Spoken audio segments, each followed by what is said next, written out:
Welcome back to the Road Show this morning. The Buzz, a proposed new policy at the University of Rhode Island has some students pretty mad. There's been a long-standing policy at the school that prohibits underage students from being in the presence of alcohol. But the proposed new policy now says that you must report anyone who's going against school policy, even if you're following the rules. University officials say policy is about student safety, but the students think it's about snitching. Take a look. You shouldn't be forced to rat out your own roommate. That's something that violates the idea of a community. Even if I'm not drinking or anything like that, I'd still get in trouble, and how fair would that be to me? We're here to help students maximize their time here and graduate. And that includes making sure we create the safest environment we can.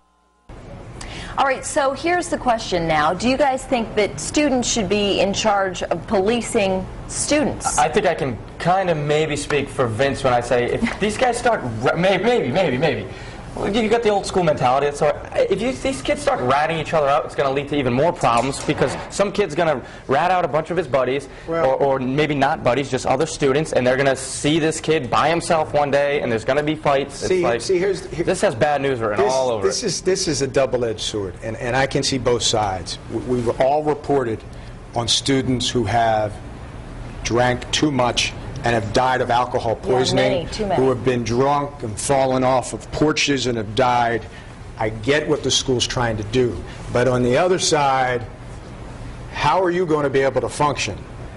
And everybody knows you're the rat fink. Yeah. But I'm also curious, are they actually going to police this policy, or is it going to simply be, you know, if they find out that some kid got beer and had it in his dorm room and all the other kids who were present didn't mention something to, you know, an RA, a resident advisor, or whatever they're called at the different schools, is that how it's going to be? Or, you know, I don't think... What's the penalty? What's the penalty if they know that you knew and you did nothing and this policy is in, do they then kick you out?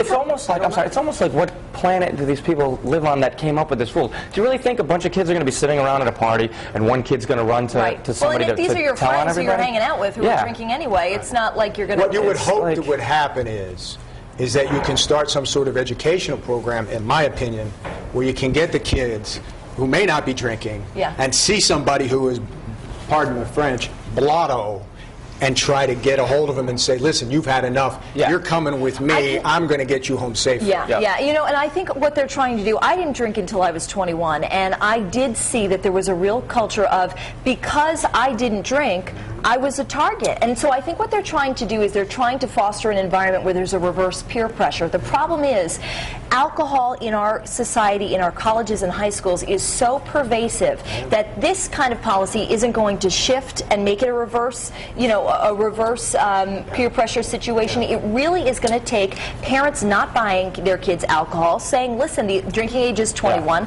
I don't want you to be hurt.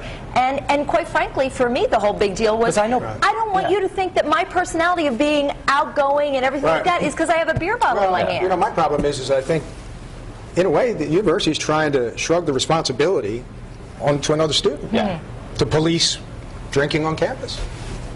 You know? Well, I'll tell you what, I'm curious as to what our viewers are saying this morning, and so I want to throw it over to Courtney, who is in the Cox Communications Tech Center talking to people on our live blog and Facebook page. Yes, they're on both sides, which is good, so we can hear from people who support it and those who don't on both the blog and on Facebook. We'll head to foxprovidence.com first, and this one's from Smokey Wolves. She doesn't agree. She says the kids will lose trust in one another if that happens, and how will it help the campus? And this is from Joe A., and he says, yes, students should have to. They need to show compliance. They enrolled in the college of their choice and need to follow those rules. Here's our poll on foxprovidence.com. Some of our live bloggers are already voting in this, and so we're asking, should students have to enforce campus policy? A, yes, it'll make for a safer environment, or B, no, snitching isn't their responsibility. And we also have posted the full story there if you want to catch up about today's buzz. We've got about 6 comments so far on Facebook, and Christine Mary says, as a student at the University of Rhode Island, I can honestly say that no one reads and memorizes the entire handbook, so sometimes we may be witness to a violation and have no clue that it's breaking the rules. Alex Cruz said, I think if it's something life-threatening, assuming, of course, someone should be notified, but also it depends. Some schools have ridiculous rules, and it's really hard to follow the manuals. And Cindy Zenovsky says absolutely not. We have free will, and it is not a student's job to police his peers. So whichever side you're on, we'd love to hear from you. You can vote in our poll or hop on the live blog. We're still talking about it, but I'll be back in about a half hour with those poll results. So for now,